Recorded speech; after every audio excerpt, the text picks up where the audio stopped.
How are you all? Thank you so much for coming today, and thank you for your patience. I'm so sorry to have been delayed so much. We had a lot of stuff going on at the State Department. We are redoing some of our press briefing room with some new lights there, and so hopefully government lights will be more like private sector television lights in the future, but we'll see. So we're glad to be back here with you today. I did a little gaggle with our bullpen, our press at the State Department earlier, so that's what delayed me, so my apologies. A few announcements I'd like to make at the top, so get comfortable because this might take a little bit. First, I'd like to read out part of the Secretary's travel to Europe. This is his fourth day on the trip. He's in Davos today accompanying President Trump as part of the U.S. delegation. As you all know, when the Secretary travels with the President, he pretty much follows the President's schedule. I know the White House put out a schedule of the President's events, so I'm going to have to refer you to the White House for most of the details about the specific schedule today. But I did want to let you know about two bilateral meetings that the Secretary conducted in addition to the schedule that he has with the President. Shortly after arriving in Davos, Secretary Tillerson was able to sit down with Nechavon Barzani, the Prime Minister of the Kurdistan Regional Government of Iraq. And then in the evening, the Secretary met separately with Iraqi Prime Minister Haider al-Abadi. I don't have the details of that readout, but if we get them, I'll be sure to pass them on along to you. The Secretary will remain in Davos tonight before he heads to Warsaw tomorrow afternoon. In Poland, he'll meet with senior Polish officials to discuss a range of issues on the strong U.S.-Poland bilateral relationship, including global challenges, regional security, and economic prosperity. On Saturday, the Secretary will lay a wreath at the Warsaw Ghetto Heroes Monument in honor of International Holocaust Remembrance Day. Later Saturday, we expect he will return to Washington after what we see as a very productive trip. In addition to that, I'd like to mention something that was of concern to the United States. We've seen some new troubling media reports that Russia intends to sell Su-30 fighter jets to the Burmese armed forces. The reports, if confirmed, serve as another reminder of Russia's continued efforts to arm militaries that flagrantly violate human rights. While the majority of the world is seeking a peaceful resolution to conflicts in Burma, the Russian Federation is actively taking steps that may lead to greater suffering and instability. It is longstanding U.S. policy not to provide Burma's military with training, weapons, or other military technology. This is a consensus that's shared by the majority of the international community, and that's been in place for decades. During the most recent crisis in Burma's northern Rakhine state, ethnic cleansing and other abuses involving security forces prompted the flight of 680,000 ethnic Rohingya to Bangladesh. That's just since the month of August of 2017. The United States has provided nearly $95 million in humanitarian assistance since the start of the Rakhine state crisis, and many other governments have contributed to that effort as well. Russia could demonstrate its support for peace by providing humanitarian assistance rather than aggravating the situation with weapons sales. While the Russian Federation has said it favors constructive dialogue to resolve the crisis in Burma, the reports of plans to sell advanced military technology, if true, show otherwise.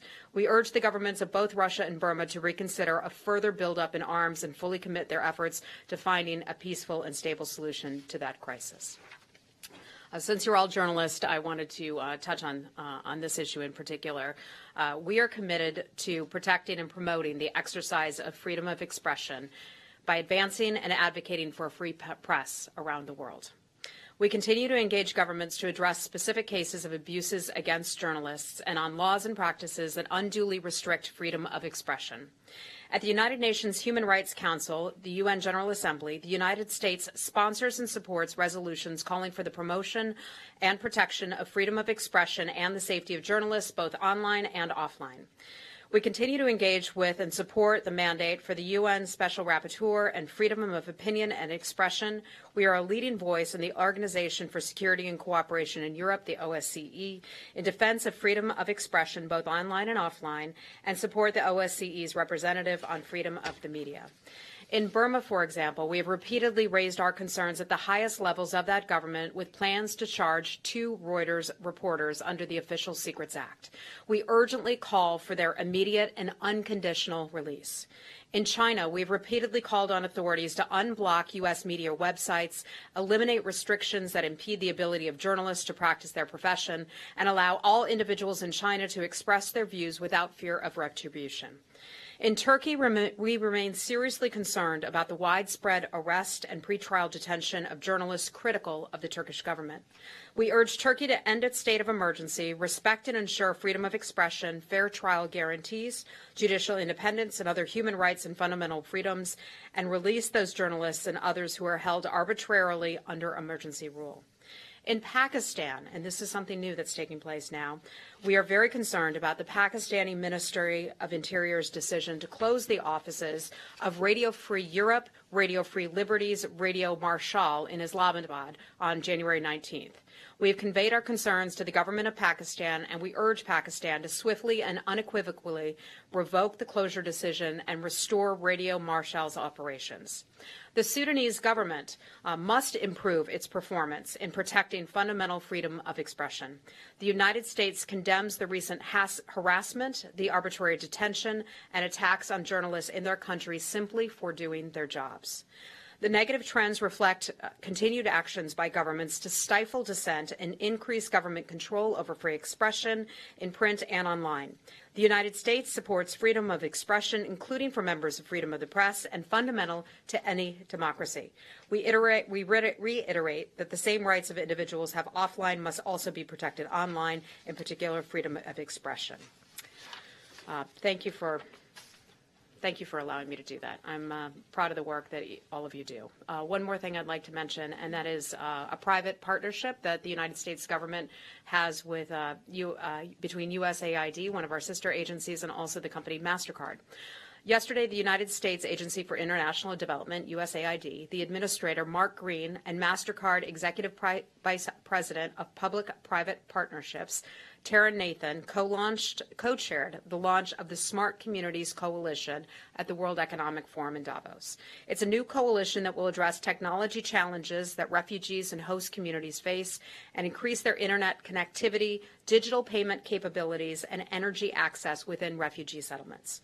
Power Africa, that is a U.S. government-led initiative coordinated by USAID, will spearhead efforts to provide energy access to refugees in a more cost-efficient manner, and USAID's Global Development Lab and other partners will increase internet and mobile connectivity. I'd be happy to connect any of you who are interested in that with some of my USAID colleagues who will be able to provide greater detail on that, but we're proud of that partnership. And with that, I'd be happy to take your questions. And we're going to go by region again today. That just makes it all go a lot more smoothly. If I can very quickly remind everyone, please wait for a microphone, and then please do identify yourself by name and outlet. The gray shirt. Thank you. Hi, sir. Where would you like to start today? Philippe Gély with Le Figaro of France. I have two questions, if I may. One on Syria. Is it the case that the United States sees the Euphrates River as a red line not to be crossed by Turkey? Secondly, on the peace process in the Middle East. Okay, let me get to your first question first. I'll come back to you for the second question because I'd like to break it down by region. That's typically how we It's not far. Typically how we handle things. Okay. So in terms of the Euphrates River, the vast majority of our engagement in Syria has been in areas where ISIS is extremely prevalent, and that would be east of the Euphrates River. That is where the United States and coalition partners are working in conjunction with the Syrian Democratic Forces. Those forces are comprised of multi-ethnic groups, including Arabs, including Kurds, including Christians, Turkmen, and we're working very hard with them to prevent ISIS from coming back, but ISIS is still a threat. The Department of Defense put together a press statement, I believe it was today or yesterday, that referred to 150 ISIS fighters being detained or killed. So that shows just how serious the situation is. That is where the vast majority of the work is being done east of Euphrates. And I'd be happy to come back to you again on Israel. Okay. Look, people love to use that term, a red line. I'm not going to go there and say anything about a red line. I'm just telling you where the vast majority of the work is being done.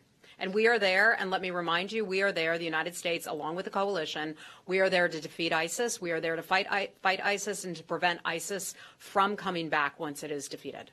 Okay, go ahead. Thank you, Heather. I have two questions. the local authorities in Afrin Canton in Syria asked the Syrian regime to go to the area to protect the area from Turkish aggression. What's the U.S. view on that? And the second, did U.S. propose a safe zone to Turkey, and Turkey's claiming it was proposed, but Turkey is rejecting. What was that about? And if you can give us any. Your name and outlet, sir. Sorry, I'm Raj Zala with Rudao. Right. The United States has had a lot of conversations recently with the Turkish government. As you know, the president had a phone call yesterday with President Erdogan. Secretary Tillerson was on that call. The White House provided a readout of that call, and it was a very firm and I would say a stern call because we're extremely concerned about the situation in Afrin. We believe that everyone should keep their the focus on ISIS and not get distracted by other things. That being said, we understand and we share Turkey's concerns about the PKK. The United States, likewise, considers the PKK to be a terror organization. Turkey is an important NATO ally and partner. However, if Turkey gets focused on what is going on in Afrin, which we're very concerned about, that takes the eye off of ISIS. The whole reason we are in Syria, that we are engaged there, not just the United States, but everybody else in the coalition, is to take out ISIS, the very organization that was beheading people and crucifying people. That is why we are there. We have had a series of conversations. The Secretary spoke with his counterpart, I believe it was just yesterday, in Europe, expressing those very same and very considerable concerns. What about the Syrian regime going back to Afrin? I don't have any comment on that. I don't have any information on that as well. I saw the report, but I have not seen it being any something that's been officially requested of the United States government. Still on Syria? Okay. Thank you. Rahim Rashidi from Kurdistan TV. Yeah, hi. Thank you.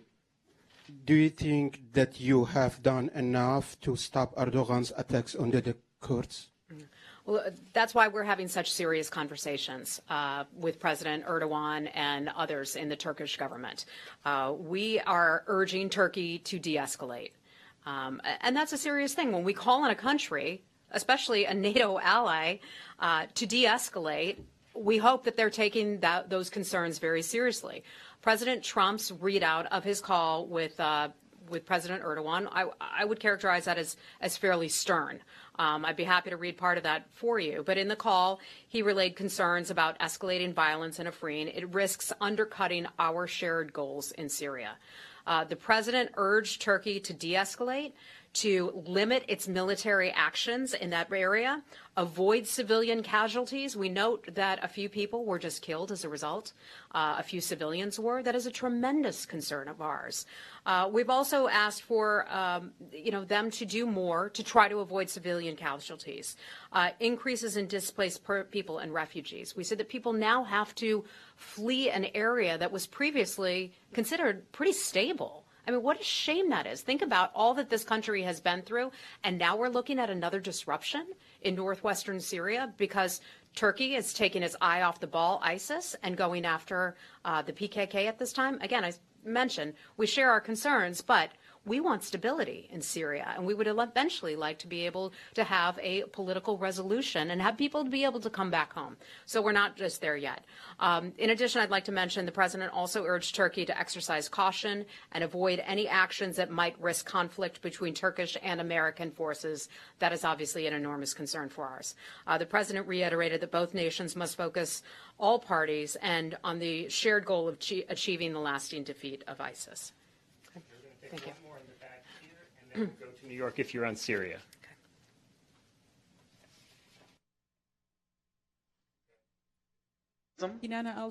What role would a reinstated Jim play in sort of the strategy in Syria? Oh, he can't hear you. And are there any conditions that the U.S. would accept from the Russians on reinstating the Jim?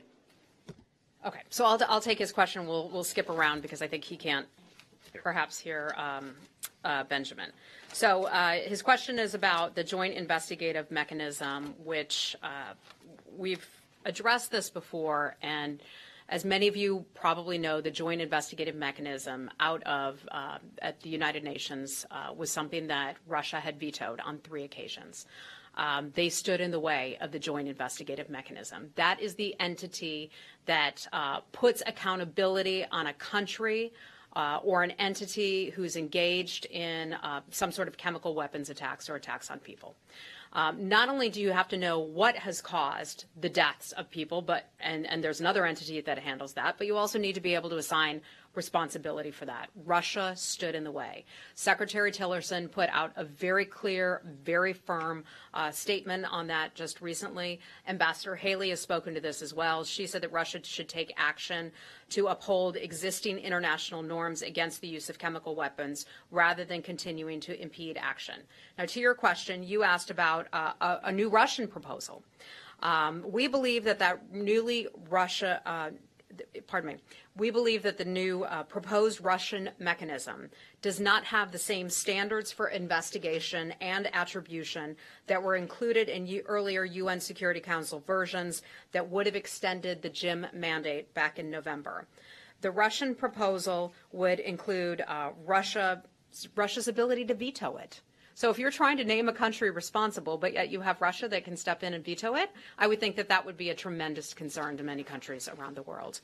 It would have the ability to take away the independent authority of the JIM, making attribution determinations the responsible of the UN Security Council, which obviously, as I just mentioned, Russia or other countries could veto that.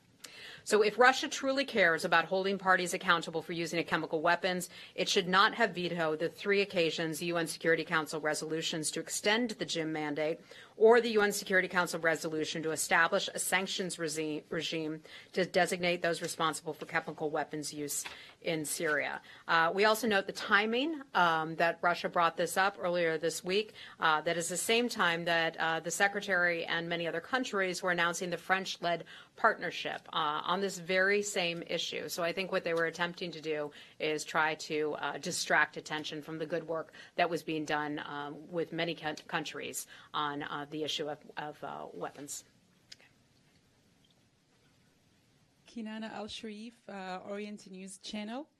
My question is, will the United States support Moscow's bid for Sochi's success, whether a large slice of Syrian refuse it?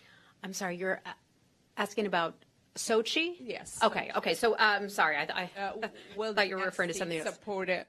Will we support Sochi talks? Yeah. So regarding Syria, we support the Geneva talks. And that is our strong preferred approach. It's not just ours. It's shared by many other partners and allies of the United States. Stefan de Mistura has been hard at work on Geneva talks to resolve the crisis in Syria for about 6 years now. So we stand firmly behind those talks. We certainly understand that Sochi talks are taking place following that. We believe that the Sochi talks may be a one-time deal. Maybe something will come out of it, but we stand firmly behind the Geneva talks, which, by the way, ironically, are being held in Vienna. So maybe we call them Vienna talks. Still on Syria. Okay, sir in the blue jacket. This is Edis Tianshan from TRT World. Hi. So I'm curious, you said, you showed tremendous concern for the civilian lives lost across the border in Syria, and you said that Turkey's being distracted. But in the past couple of days, there are several reports about, people in southeastern villages and towns in Turkey being distracted by rockets and mortars that are fired by the YPG and potentially by some of the weapons that have been provided by the United States. I'm just wondering how much of tremendous concern do you show towards the attacks coming from YPG to a NATO ally? I think I was clear about that we regard the PKK as a terror group, and we share Turkey's concerns, and as a NATO partner, as a NATO ally. So we understand their concerns, but let's keep the eye on the ball of defeating ISIS and not get distracted by other things. So in terms of weapons, the United States has provided weapons to the Syrian Democratic Forces for use in Raqqa, in Raqqa, Syria, to retake Raqqa from ISIS, and they've been successful in doing so. Those weapons were mission specific. We are not providing anything to any other groups in the area. I want to be clear about that. But anything beyond that, I'd have to refer you to the Department of Defense. Are you looking into some of these attacks at all to check whether those weapons you've provided, the United States has provided, is being used by YPG? Look, that is something that our Department of Defense is involved with, so I don't have any additional detail to provide you about weapons use. Okay, we'll take one more on Syria. Sir. Gentleman in there. Sorry. On President Trump and Sir, can you give your name and your outlet, please? Voice of America Turkish Service, Mehmet Hi. Toroğlu. On President Trump and President Erdogan call yesterday, there were deep differences between the White House readout and the accounts given by the Turkish officials. On many of the things in the White House readout, Turks gave a different version. Can you comment on this? Yeah, it doesn't surprise me. I think the president was clear. I think the president was tough with President Erdogan. Secretary Tillerson has been as well, because we are tremendously concerned about the escalation of violence and what that could mean for Syria. So we stand by, and when I say we, at this point, I could say on behalf of the State Department and also the White House, we stand by that statement. We stand by the readout and the contents of that call. Okay, why don't we switch topics? Okay, let's do from Poland first, and then we'll come back. Thank you, Heather. Marcin Worona, TV in Poland. You mentioned the Secretary's visit to Poland, which starts tomorrow, and you talked what's on the agenda. I wanted to ask you about the general message that the Secretary is coming with to Poland, and then that he wants to deliver to the Polish officials. But I also understand that he will deliver some kind of remarks on Saturday. So also, what's the message going Sure. And let me go over a little bit of the schedule with you. I have some of that, so I can provide some of that information if I can find it in this monster-sized book here. Oops. Pardon me. Okay.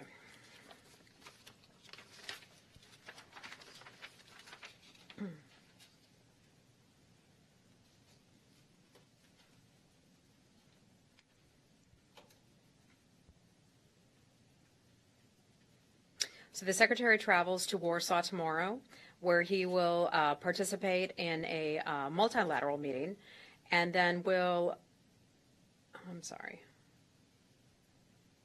meet with our ambassador there. He'll meet with the President of Poland as well, and I can go over this with you one-on-one if you like. He'll also meet with the Polish Prime Minister and the Foreign Minister, where they will later do a press availability.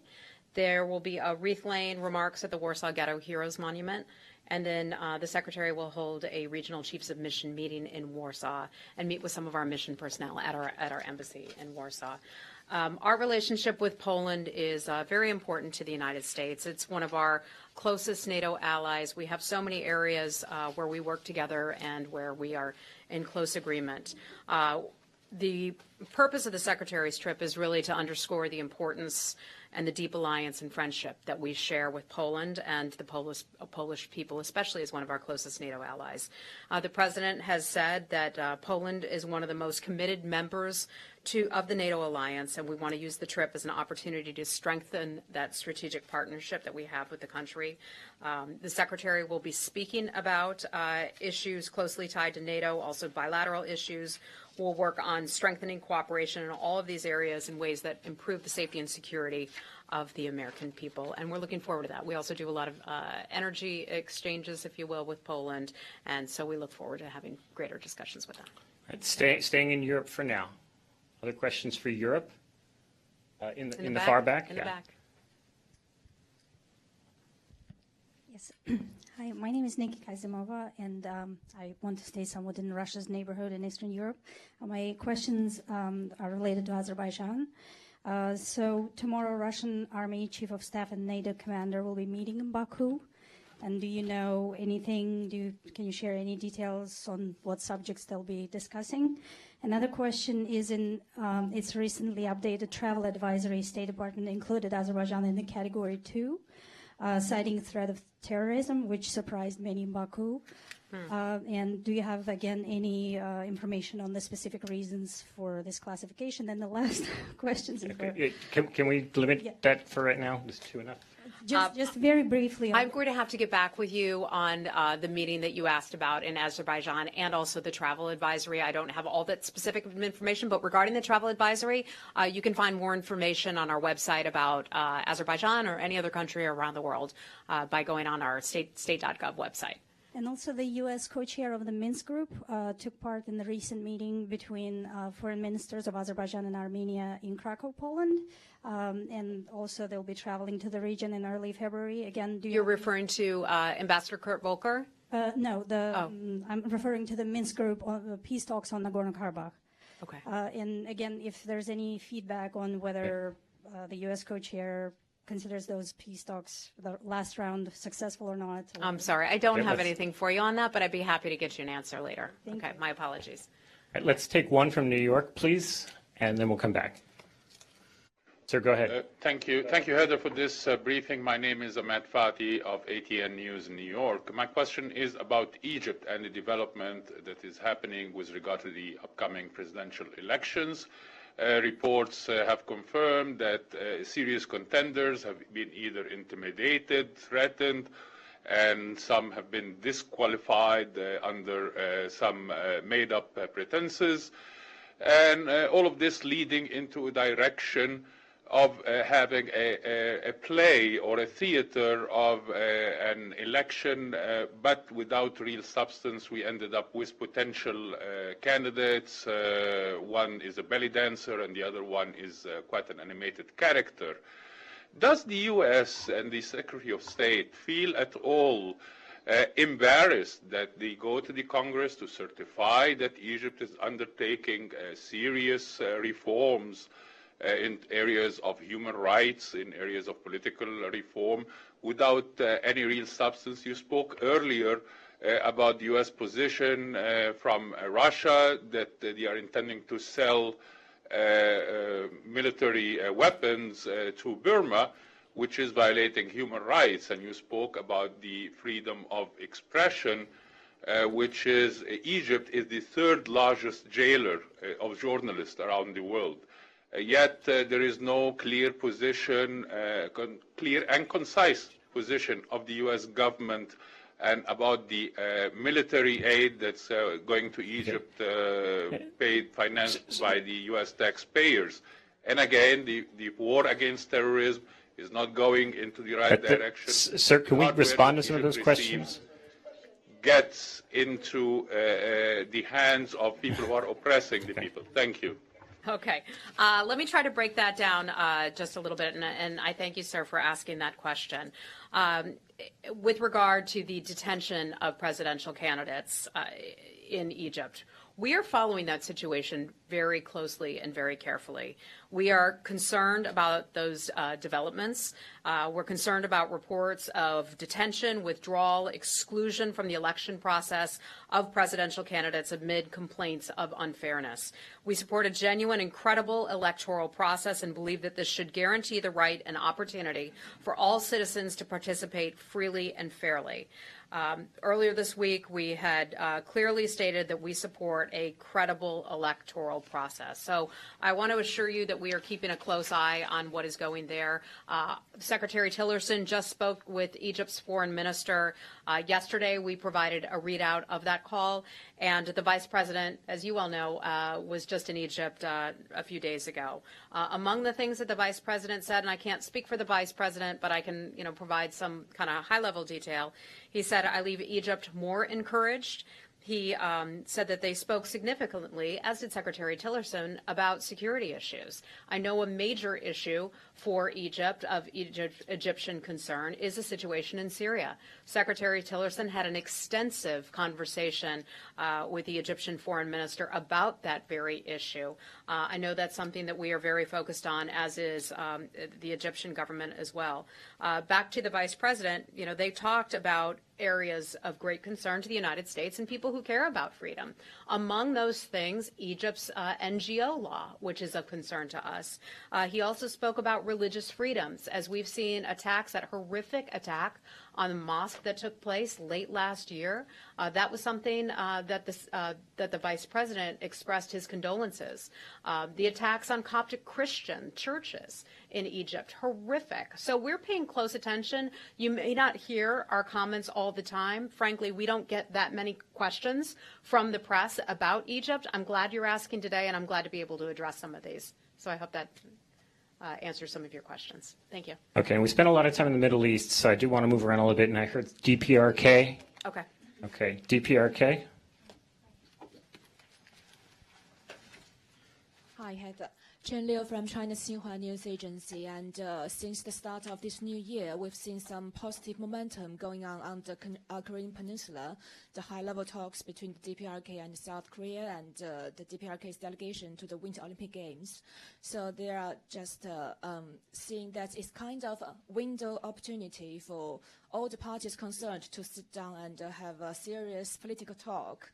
So China has already just proposed to restart the six-party talks. So I'm just wondering that what is the response from the U.S. side? I think we're not there yet. The United States' position has not changed on the matter of North Korea. We want a denuclearized Korean peninsula. That is our goal for North Korea, and we keep pushing ahead with that goal with many other countries from all around the world.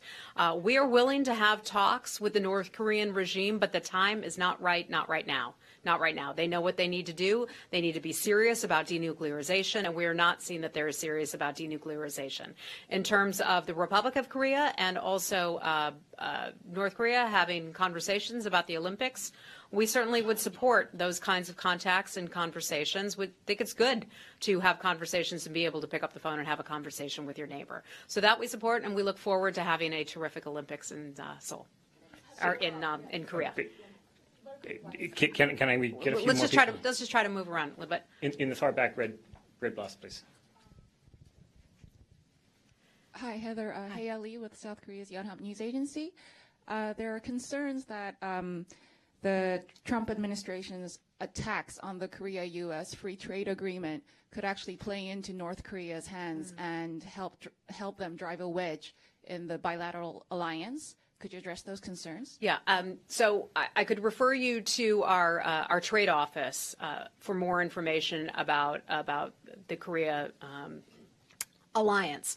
But what I can say overall is that we have a very strong alliance, partnership, and friendship with Korea. That will not change. I can't imagine that anything with regard to change is going to deteriorate or lessen our bond with the Republic of Korea. Like one more on DPRK, sir. Oh, Oren, we'll have to talk later. We were trying to keep this limited to foreign press.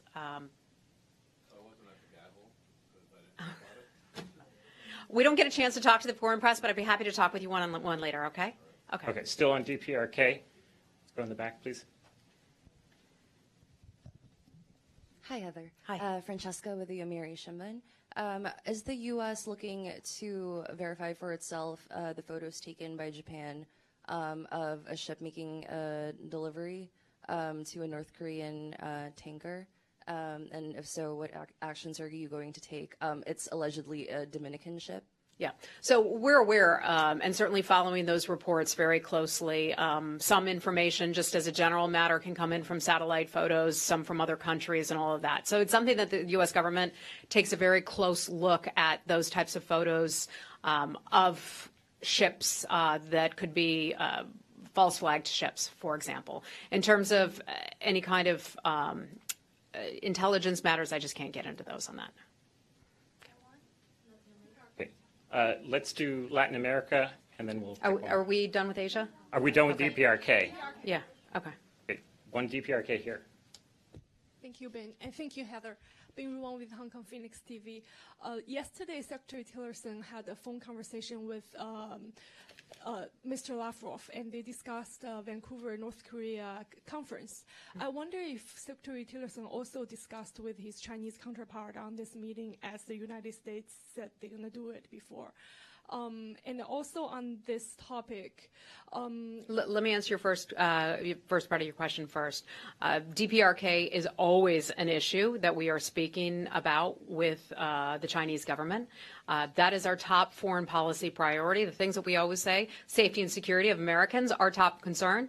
Our top foreign policy priority is denuclearization of the Korean Peninsula, because we see that as such a incredible international threat, and frankly, so does the world. So I can tell you our Acting Assistant Secretary, Susan Thornton, was recently in Mongolia, Indonesia, and also China, and that was one of the issues that she discussed there.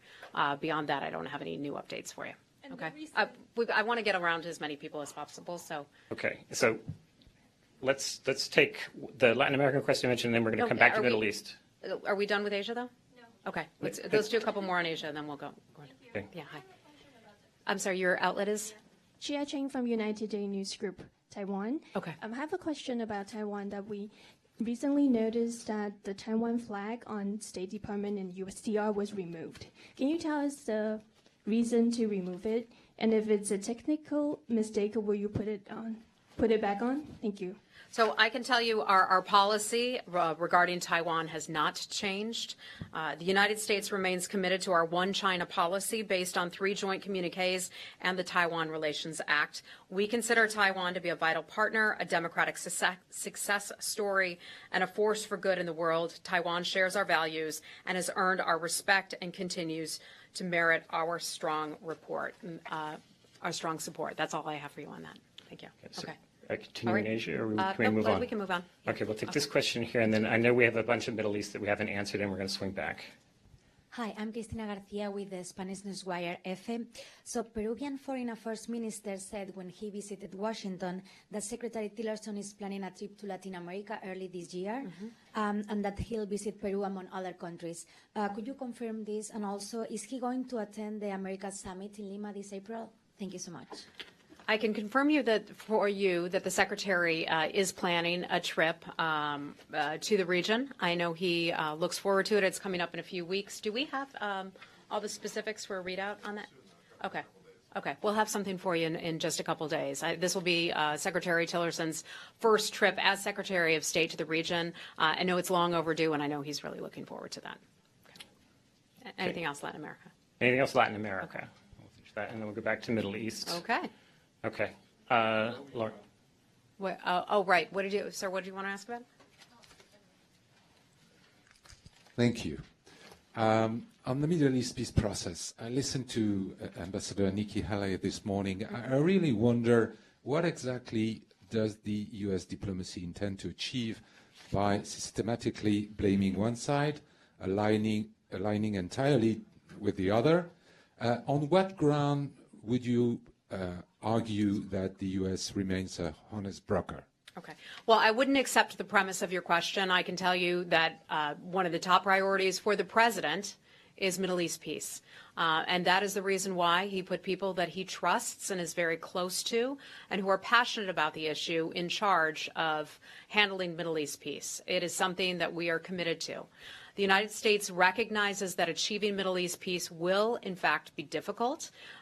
We have gone decades and decades without seeing Middle East peace work thus far. Hopefully, now things will change. We would like to bring both sides to the table to have conversations about that, and we're optimistic about it going forward in the future. Sure, talk can sometimes be tough, but look, I think the administration views it this way, that things haven't worked for so many years, we're going to try a slightly different approach. Okay, still in Middle East, we'll take one back there. Thank you, Heather. Munir Almoud, I-24 News. The PLO ambassador to Washington spoke actually this morning for the first time after the U.S. decision was made on Jerusalem, and he said he doesn't want to remove the U.S. as negotiator, but he wants an international framework, which first stop would be the UN Security Council. I'm just wondering if the State Department has any reaction to this. Yeah, I'm not aware of his comments, so I would hesitate to comment on that without having seen them myself and having our experts take the opportunity to review them. So, Laura. Wait, the mic, please. Laura Milroy, Kurdistan 24.